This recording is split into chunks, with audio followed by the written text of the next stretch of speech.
The old alarm clock rattled at 4:30 a.m., its sound echoing through Sarah Mitchell's small wooden house on the outskirts of Birmingham.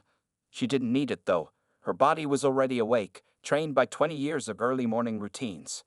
The springs of her bed creaked as she sat up, her feet finding their way to the cold wooden floor in the dark. Sarah was 45 years old, but she moved with the energy of someone much younger. She walked to her window and pulled back the worn cotton curtains, looking out at the still dark street. The streetlight on the corner flickered, as it always did, casting dancing shadows on the cracked sidewalk below. In her tiny bathroom, Sarah went through her morning routine with careful precision. She washed her face with cold water and patted it dry with a clean towel. Her hands, rough from years of cleaning other people's homes, moved automatically as she pinned her gray streaked hair neatly against her head. 20 years of domestic work had taught her that appearance mattered.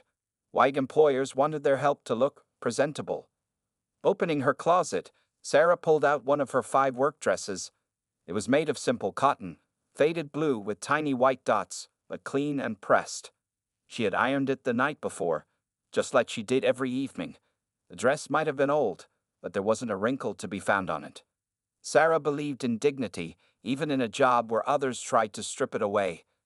As she made her bed, Sarah's eyes drifted to the loose floorboard under her bedroom window. Nobody who visited her modest home would guess that beneath that board lay a small notebook filled with carefully written notes, names, dates, conversations she had overheard while cleaning houses in the wealthy part of town, information that could change everything. In her kitchen, Sarah lit the gas stove and put on a small pot of coffee. While it brewed, she packed her lunch: 2 pieces of bread with a thin spread of butter, an apple, and a small jar of water. She couldn't afford much more, but she never complained.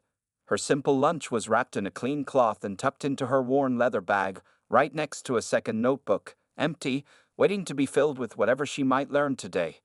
The coffee was hot and black, no sugar or cream. Sarah stood at her small kitchen window, sipping it slowly, watching as the sky began to lighten. Her neighbors' houses were still dark. Most of them wouldn't wait for another 2 hours, but Sarah knew the importance of being early. Early meant she could walk to work through Kelly Ingram Park without drawing attention. Early meant she could hear the police officers talking among themselves as they changed shifts. Early meant information. Before leaving, Sarah checked her appearance one last time in the mirror near her front door. The woman who looked back at her seemed ordinary enough: an aging black domestic worker in a clean but worn dress, sensible shoes, and a simple bag. Perfect, because that's exactly what Sarah needed them to see: just another maid, invisible, unimportant, not worth a second glance. What they didn't see was the sharp mind behind her careful eyes, the detailed memories she stored away, or the network of people who relied on the information she gathered. They didn't see how she could remember conversations word for word, or how she could map out police patrol patterns in her head. They didn't know that some of the most important civil rights attorneys in the South waited for her careful notes, passed through a network so secret that even her closest neighbors didn't suspect. Sarah locked her front door and stepped out into the cool morning air. The street was quiet except for the distant rumble of early delivery trucks. She began her walk, her shoes making soft sounds on the sidewalk. To anyone watching, she was just another black woman heading to work in the white part of town, just another maid starting her day. But Sarah Mitchell was anything but just another anything. And soon, the same police officers who barely glanced at her as she walked past them would learn this lesson the hard way. Though right now, on this cool spring morning in 1963, she was simply walking to work, counting her steps, watching, listening, and remembering everything. The morning sun was getting stronger as Sarah walked through Kelly Ingram Park. It was just past 6 o'clock a.m., and the park was mostly empty except for a few birds picking at crumbs on the ground. She had walked this path hundreds of times before, but something felt different today. The air seemed heavier, filled with tension. 3 police officers stood near the park's central fountain. Sarah recognized them immediately: Officer James Burke, known for his quick temper; Officer Michael Wilson, who always had a toothpick in his mouth; and Officer Thomas Reed, the youngest of the 3, who usually followed whatever the others did. She had written about them many times in her hidden notebooks. Sarah kept her eyes down and her steps steady, just like she always did, but today, Officer Burke's voice cut through the morning quiet. "Hey you, stop right there." His boots made heavy sounds on the pavement as he walked toward her. She stopped, keeping her face calm even though her heart was beating faster. Her worn leather bag felt heavy against her side, filled with her lunch and her empty notebook, and something else they couldn't know about. Sarah had seen too many others make the mistake of running or arguing. She knew better. "Yes, sir?" she asked quietly, her eyes fixed on a spot just below his chin. 20 years of working in white homes had taught her exactly how to look respectful without looking directly at them. Officer Wilson walked over, the toothpick moving from one side of his mouth to the other. "We got reports of someone matching your description passing out illegal papers," he said, spitting out the words along with tiny pieces of wood from his toothpick, stirring up trouble among the coloreds. Sarah's mind worked quickly behind her careful mask of submission.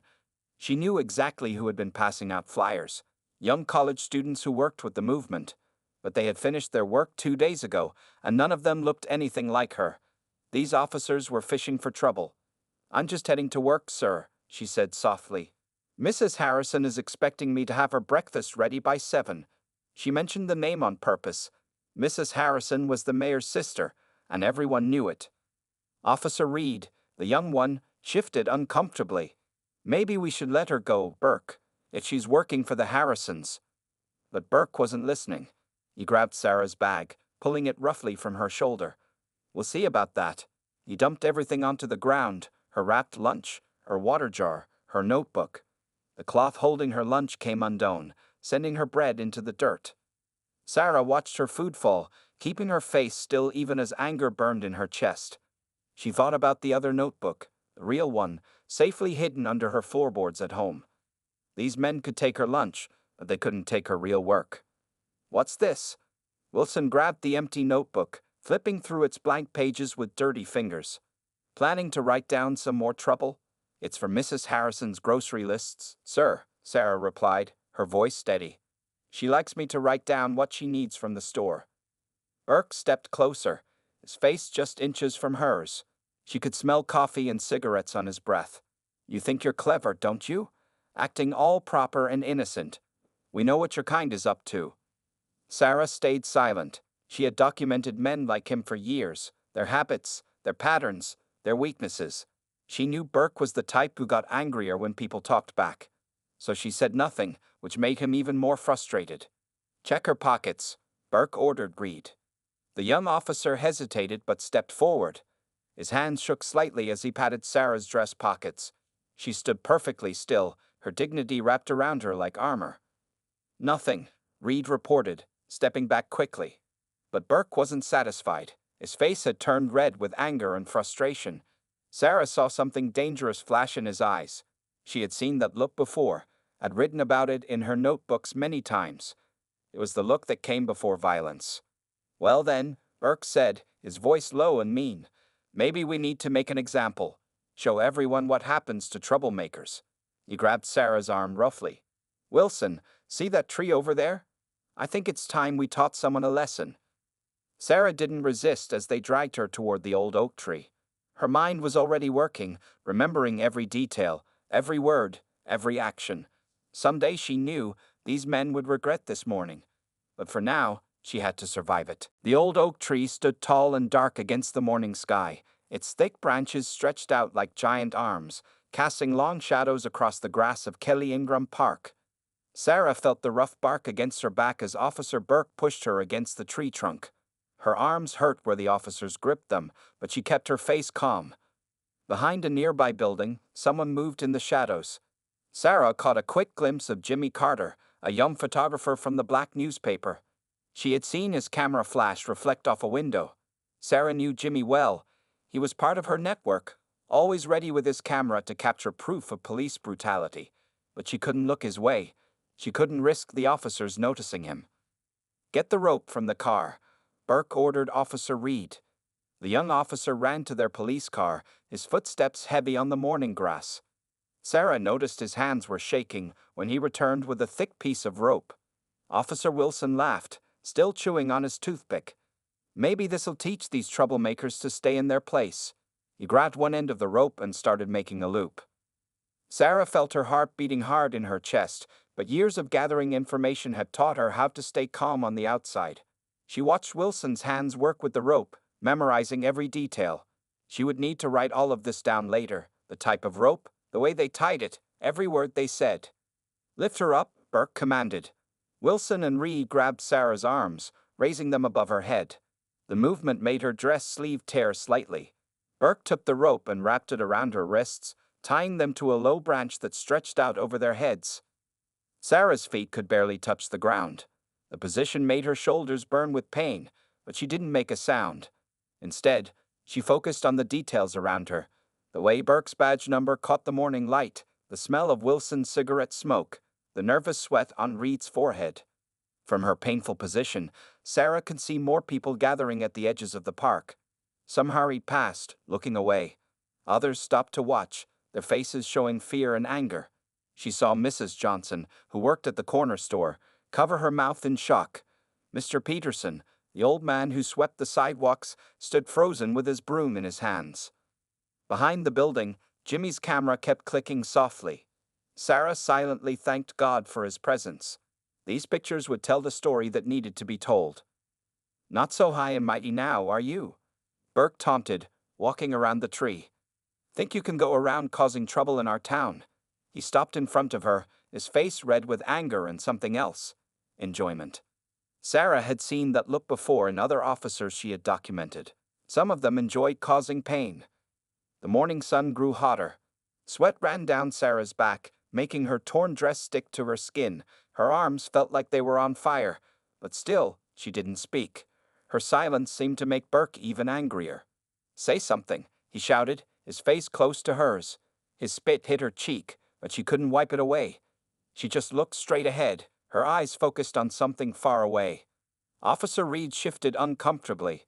"Burke, maybe that's enough. Someone's gonna see." "That's the point, kid." Wilson cut in, finally spitting out his toothpick. "Let them see. Let them all see what happens when they step out of line." More people had gathered now. Sarah could hear whispers, could feel their eyes on her. She knew some of them were part of her network. They would spread the word about what happened here. They would tell the civil rights lawyers. They would remember. The sun climbed higher in the sky, marking an hour since they had first stopped her. Sarah's arms had gone numb. Sweat dripped into her eyes, but she blinked it away. She thought about her notebook at home, hidden under the floorboard. After this, she would have so much to write, not just about what these officers did, but about how their actions proved everything the movement had been fighting against. Through the pain and humiliation, a small part of Sarah felt something like satisfaction. These men thought they were teaching her a lesson. They didn't realize they were just giving her more evidence, more proof of their cruelty. Every minute she hung, there was another nail in their coffin, another piece of testimony that would eventually help bring change. Behind the building, Jimmy's camera clicked one more time, while Sarah hung from the oak tree in Kelly Ingram Park. Her real treasure lay hidden in her small house. Under loose floorboards, behind fake walls, and inside hollow books, she had built a library of secrets that could shake the entire Birmingham Police Department to its core. That evening, after the officers finally let her down and she had recovered enough strength, Sarah sat in her dimly lit kitchen. Her shoulders still ached badly, and her wrists showed angry red marks from the rope. But her hands remained steady as she wrote down everything that had happened that morning, not missing a single detail. Mrs. Johnson from the corner store had brought her some ice wrapped in a clean cloth. "You should rest, Sarah," she said softly, watching her friend write in the notebook. But Sarah just shook her head and kept writing. She had been doing this work for too long to stop now. After Mrs. Johnson left, Sarah walked to her bedroom. Her movements were stiff and painful, but she had work to do. She knelt down slowly and lifted the loose floorboard under her window. The space beneath was deeper than anyone would guess, and filled with carefully organized papers. Sarah reached down and pulled out 5 thick folders. Each one had a police officer's name written on it in her neat handwriting. She opened Officer Burke's folder and added today's notes to the already thick pile of papers. This wasn't the first time Burke had hurt someone in the park. Sarah had been collecting stories about him for 3 years. Next to her bed stood an old dresser. Sarah pulled out the bottom drawer completely and reached into the hidden space behind it. Here she kept photographs, hundreds of them, taken by Jimmy and other brave photographers. Pictures of police brutality, secret meetings of white supremacists, and evidence of corruption. She would add Jimmy's new pictures from today once he got them developed. The hollow space under her kitchen sink held another secret: detailed maps of Birmingham showing police patrol routes, locations of civil rights meetings, and safe houses where activists could hide. Sarah had drawn these maps herself, marking them with special symbols that only movement members could understand. In her living room, Sarah kept her most important documents inside her old family Bible. Between its pages were letters from civil rights lawyers, testimonies from victims of police violence, and lists of witnesses who were willing to speak up. The Bible was the perfect hiding place. Even if police searched her house, they would never think to look through a black woman's Bible.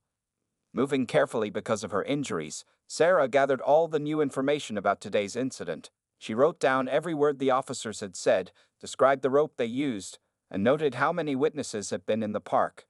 She even drew a small map showing exactly where everyone had stood. Around midnight, there was a soft knock at her back door. Sarah opened it to find Jimmy, the young photographer, holding a large envelope. "I got them developed right away," he whispered, stepping inside. "These are the clearest ones yet, Miss Sarah." They spread the photographs on her kitchen table. Jimmy had captured everything: Burke's angry face, Wilson's smirk, young Reed's uncertain expression. Most importantly, he had clear shots of Sarah tied to the tree, her face calm despite the violence being done to her. "These will help the lawyers," Sarah said quietly, sorting through the pictures. "But we need to be careful. Make 3 copies of each. Send one set to Reverend Johnson's church in Atlanta, one to the lawyers in New York, and one to our friends at the newspaper in Chicago." Jimmy watched her work with admiration. Even after being hurt and humiliated, she was focused on the bigger picture. "Miss Sarah," he said softly, "how do you stay so strong?" Sarah looked up from the photographs, her tired face showing a small smile. "Because every piece of paper in this house is a brick," she said.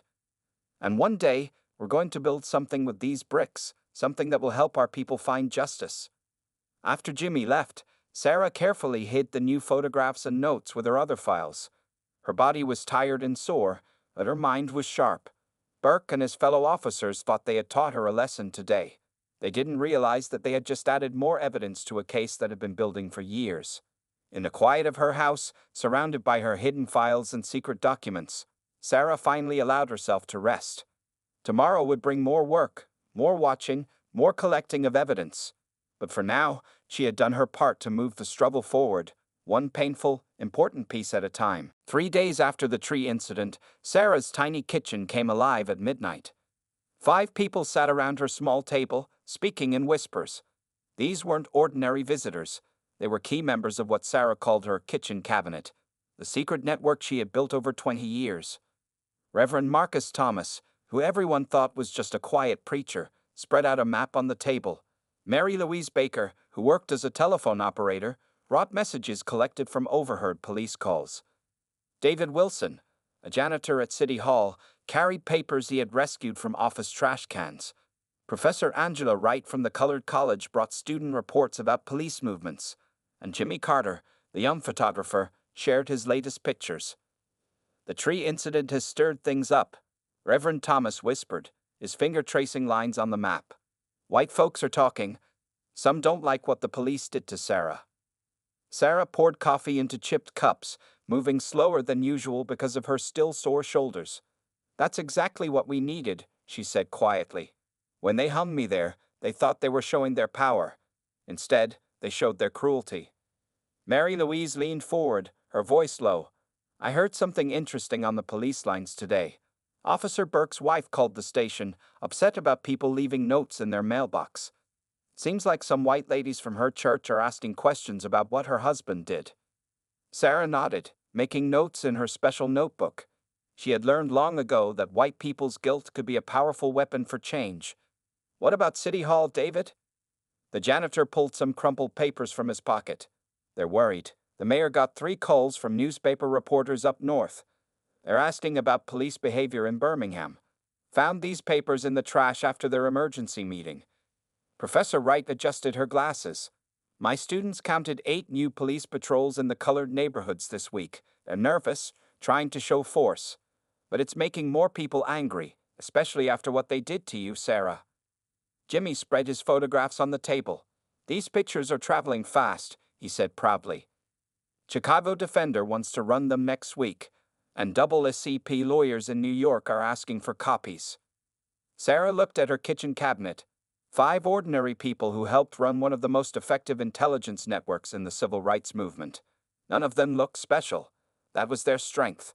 Who would suspect a maid, a preacher, a janitor, a telephone operator, and a teacher of running such an operation? Remember how this started? Sarah asked, touching the worn tablecloth. 20 years ago, right here in this kitchen. Just me writing down things I heard while cleaning white folks' houses. The others nodded. They had all joined one by one over the years, each bringing their own way of gathering information. Mary Louise could listen to police radio without anyone noticing. David collected thrown-away papers that told important secrets. Professor Wright's students could watch police movements while just walking to school. Reverend Thomas heard things in his church that even the police didn't know.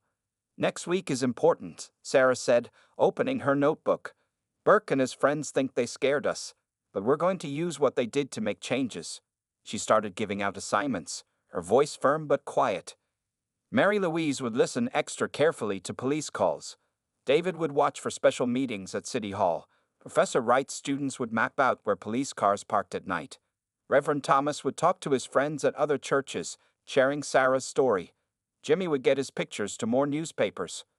Remember, Sarah told them, we're not just collecting information. We're building a case.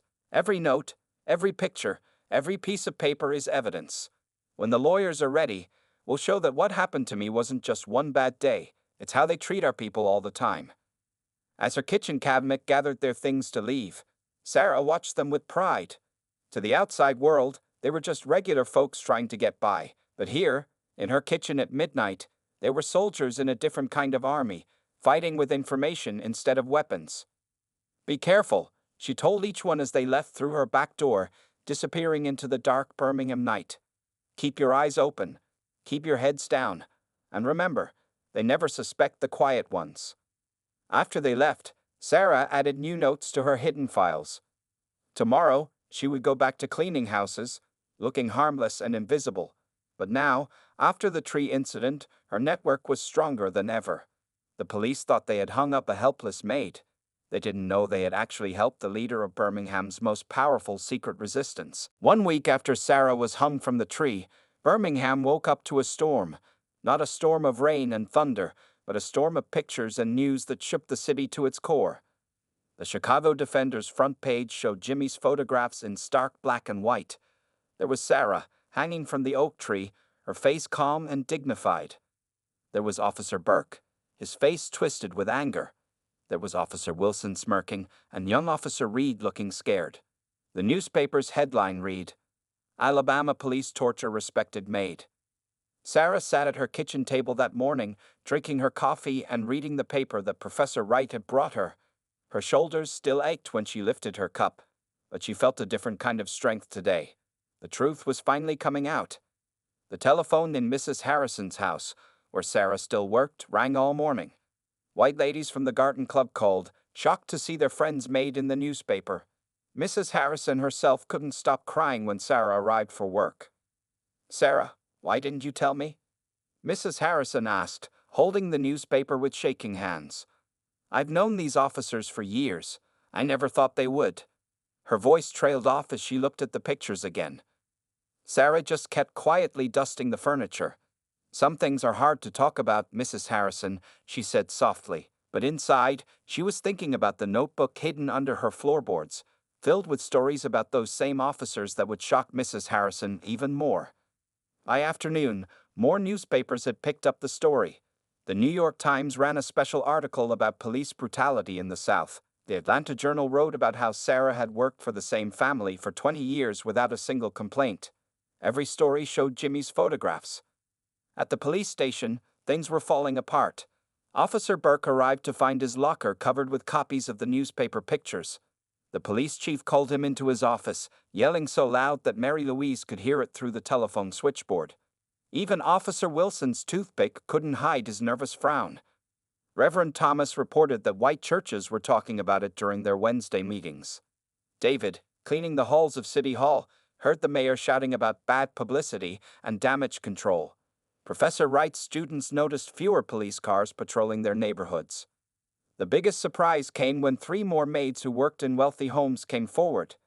They had stories about Officer Burke too, stories about threats, about rough treatment, about fear. Sarah had their stories already written down in her notebooks, but now they were ready to speak publicly. Jimmy's phone at the black newspaper office rang all day. Big newspapers from New York, Chicago, and Washington wanted to buy more of his pictures. But he told them what Sarah had taught him: share the truth, but keep some evidence back. They still had more photographs they hadn't released yet. That evening, Sarah's kitchen cabinet met again. The mood was different this time, excited but careful. They knew this was just the beginning. The NAACP lawyers called, Professor Wright announced. They want to use these pictures in a bigger case. They're collecting evidence of police brutality across the South. Mary Louise shared what she had heard through the telephone lines. Burke's been suspended. Wilson too. Reed quit the force this morning. Sarah listened to her team's reports, making notes in her special notebook. Everything was moving faster than they had planned, but she had been preparing for this moment for 20 years. Her files were ready. Tomorrow, more pictures will come out, Jimmy said proudly. I saved the worst ones for the second day. That's what you taught me, Miss Sarah. Always keep something in reserve. Late that night, after everyone left, Sarah stood in her bedroom looking at the old oak tree through her window. It was just a dark shape against the sky now, but it had become something more. Those few hours she spent hanging from its branches had opened a door that couldn't be closed. She touched her sore shoulders gently, remembering the rope. Officer Burke and his friends had tried to make an example of her that morning. They had succeeded, but not in the way they planned. Instead of scaring people into silence, they had created a moment that would help break that silence forever. Sarah smiled in the darkness. Tomorrow would bring more photographs, more stories, more truth. The quiet resistance she had built through years of patient work was finally finding its voice, and that voice was getting louder every day. 2 weeks after the photographs hit the newspapers, Sarah sat in a quiet office in downtown Atlanta. The room was filled with 3 civil rights lawyers, 2 NAACP officials, and stacks of her secret files that she had carefully transported from Birmingham. Attorney Michael Roberts, a tall man with glasses and graying hair, spread out 20 years' worth of Sarah's notes on the long table. His hands shook slightly as he touched the papers. Miss Mitchell, he said, his voice full of respect, do you realize what you've given us here? Sarah sat straight in her chair, her work dress as neat as always. 20 years of watching, she answered simply. 20 years of writing down everything I saw and heard. The youngest lawyer, James Turner, was reading through Sarah's detailed notes about Officer Burke. These incidents go back 15 years, he said, amazed. You've recorded dates, times, witnesses, everything we need. The third lawyer, Patricia Washington, one of the few black female attorneys in the South, smiled at Sarah. When they hung you from that tree, they had no idea they were attacking the most dangerous woman in Birmingham.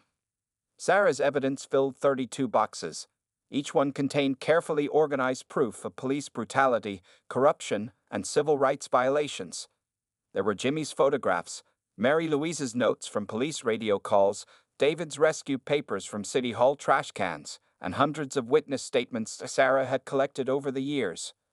We're not just going to sue those 3 officers, Attorney Roberts explained, holding up one of Sarah's notebooks. We're going to sue the entire Birmingham Police Department. Your evidence shows this wasn't just a few bad officers. It was a whole system of abuse. The NAACP officials took notes as the lawyers explained their plan. They would use Sarah's tree incident as the starting point, but her massive collection of evidence would show a pattern going back 20 years. But we need you to testify, Attorney Washington said gently. Are you ready for that? It will be dangerous. Sarah thought about her kitchen cabinet back in Birmingham, still gathering information every day. She thought about Mrs. Harrison, who had surprised everyone by offering to testify about how good a worker Sarah had been. She thought about the 3 other maids who had come forward with their stories. I've been ready for 20 years, Sarah answered. That's why I wrote everything down. I knew someday someone would need to tell the truth in court. The lawyers worked late into the night, building their case from Sarah's careful notes. They found patterns they hadn't known existed. Sarah's files showed how certain officers always worked together, how they picked their targets, how they covered up their actions. "Look at this," James Turner said, holding up one of Sarah's maps. She marked every place they hurt someone. It shows they were targeting civil rights meeting spots on purpose. A week later, the lawyers filed their lawsuit in federal court. The papers were 3 inches thick. The main evidence was Jimmy's photographs of Sarah hanging from the tree, but behind those pictures were 20 years of Sarah's quiet work. The Birmingham Police Department tried to fight back. They said Sarah was lying, but she had dates, times, and witnesses for everything. They said she was just a troublemaker. But dozens of white families she had worked for came forward to defend her character. They said she was working with outside agitators, but her evidence showed she had built her network entirely within Birmingham. Officer Burke was the first to break. Faced with Sarah's detailed records of his actions, he agreed to testify against other officers. Officer Wilson followed soon after. Young Officer Reed had already quit the force and offered to tell everything he knew. The police chief tried to save himself by blaming his officers, but Sarah's files showed how he had covered up their actions for years. David brought more papers from City Hall showing how the mayor had known about everything. One evening, as Sarah left the courthouse after testifying, Attorney Washington walked with her to her car. "You know what makes your evidence so powerful?" the lawyer asked. "It's not just the big things, it's all the small details you wrote down. The time of day, the weather, what people were wearing, what they said. You made it impossible for them to deny anything." Sarah looked up at the courthouse steps where she had just spent hours telling her story. "I knew that someday, someone would need to know the truth," she said quietly. "And the truth is in the details." The trial would go on for months, but Sarah had waited 20 years to tell her story. She could wait a little longer for justice. Each day in court, she sat straight and proud, watching as her careful notes and quiet dedication brought down the system that had tried to break her. 40 years after Sarah Mitchell was hung from that oak tree in Kelly Ingram Park, a small museum opened in downtown Birmingham. Inside the main room, behind clean glass, sat Sarah's notebooks, photographs, and files, weapons she had used to fight for justice without ever raising her voice. Sarah herself, now 85 years old, sat in a comfortable chair near the museum entrance. Her hair had turned completely white, and her hands showed the age spots of time, but her eyes were as sharp as ever. Young people came from all over to hear her story. Miss Sarah, a college student, asked, holding one of her old notebooks carefully with gloved hands, "Weren't you scared when they hung you from that tree?" Sarah smiled gently. "Fear is a luxury that busy people can't afford," she answered. "I was too focused on remembering every detail to be scared. Those officers thought they were punishing me, but they were really just giving me more evidence." The museum told the whole story, how Sarah's lawsuit had led to the firing of 38 police officers, how the police chief and mayor had both resigned in shame, how her careful notes had helped change police training across the South. The old photographs showed everything: Sarah hanging from the tree, the court cases, the changes that followed. Her kitchen cabinet had its own special display: Mary Louise's telephone operator headset, David's janitor's keys, Professor Wright's student reports, Reverend Thomas's church records, and Jimmy's camera, all laid out to show how ordinary people had worked together to fight injustice.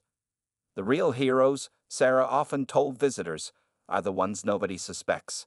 The maids who listen while they clean, the janitors who find truth in the trash, the quiet ones who keep their eyes open and their mouths shut until the right moment." Jimmy Carter, now a famous photographer with gray hair, still came to visit Sarah every week. "Remember that morning in the park?" he would ask, looking at his old pictures on the museum wall. "That was the day that changed everything." "No," Sarah would correct him gently. "That was just the day they finally saw what we had been doing all along. The real change happened slowly, one notebook page at a time, over 20 years. The old oak tree still stood in Kelly Ingram Park. The city had put up a small bronze plaque telling Sarah's story, but more importantly, the tree had become a gathering place. People came there to remember, to learn, and to tell their own stories. Sarah's methods had spread far beyond Birmingham. Police reform groups studied her careful note-taking system. Civil rights organizations taught her patient gathering of evidence. Young activists learned from her story that sometimes the quietest resistance is the strongest. The museum's most popular display was Sarah's cleaning uniform, the simple cotton dress she had worn that morning at the tree. Next to it hung the rope the officers had used. But Sarah had insisted they add something else. Her hidden notebook from that day, showing her careful writing about everything that had happened. My grandmother was one of the maids who came forward after your story came out, a young woman told Sarah one day at the museum. She said you taught her that education isn't just about school, it's about paying attention and keeping records. Sarah's legacy lived on in other ways too. The Birmingham Police Department now required all officers to take special training about her case. Law students studied the lawsuit that her evidence had made possible. History classes taught about how one quiet maid had helped change the system. In her old age, Sarah still kept a notebook by her chair. Old habits, she would say with a smile, but people noticed that she still wrote down everything she saw and heard. She still kept track of which officers patrolled which streets. She still collected stories from people who faced injustice. "Why do you still take notes?" a young reporter asked her once. "Haven't things changed enough?" Sarah looked at him with those sharp eyes that had seen so much. "Things have changed," she agreed, "but change needs watching too. Freedom isn't something you win once and keep forever. It's something you have to guard, every day, with open eyes and careful notes." On quiet evenings, Sarah would sometimes visit the old oak tree. She would touch its rough bark and remember that morning 40 years ago. The tree had grown taller and stronger, its branches reaching higher into the sky, just like the movement she had helped build, growing slowly, quietly, but reaching always toward justice. "They hung the wrong woman that day," she would tell the young people who gathered around her at the museum. "They thought they were punishing a maid, but they were really attacking a historian, a detective, and a freedom fighter. They never knew who I really was, and that was their biggest mistake."